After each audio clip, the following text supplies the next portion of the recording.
So in terms of human development, in terms of child development, there are two major sort of theoretical approaches. One is focused on children sort of achieving distinct stages of development, and this was proposed by Jean Piaget, and it's known as constructivism.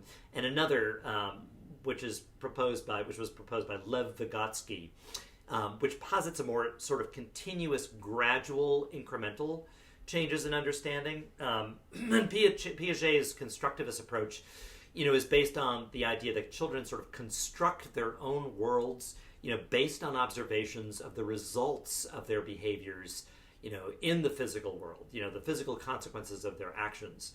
However, Piaget believes, that they are hampered, or believe that they are hampered by, very strict developmental limits. For example, there were 4 distinct stages of childhood development that were proposed by Piaget. One, which is called sensory motor. The next is pre-operational. Then there's something known as concrete operational. And then there's the formal operations stage of development. And, they have age ranges that he kind of ascribed to these various developmental stages.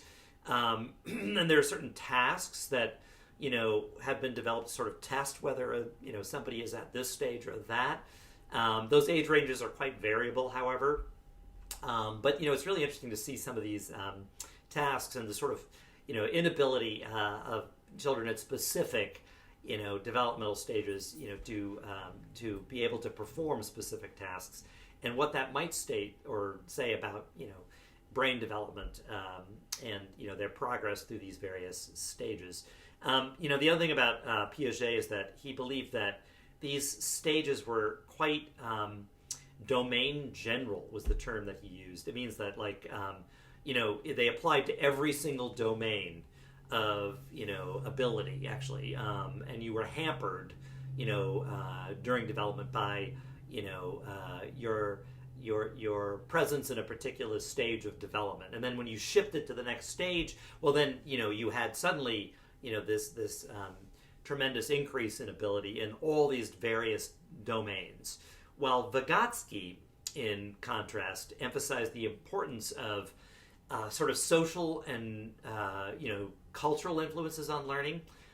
He noted that parents and caregivers actually sort of structure the social environment for children, actually, to guide them towards certain choices. He called this scaffolding. They sort of scaffold and then, sort of allow, the child to then make, decisions and sort of, learn things, after having been scaffolded, and then as the scaffolding is ultimately sort of withdrawn, and the child can sort of move forward.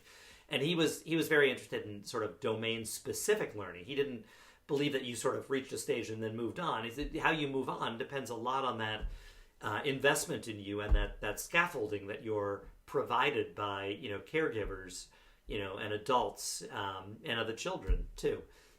He actually talked about, as you're sort of developing, you do enter what he referred to as the zone of proximal development, which means that you have the ability, should you, receive the appropriate scaffolding, to make an advance in this particular domain specific kind of area.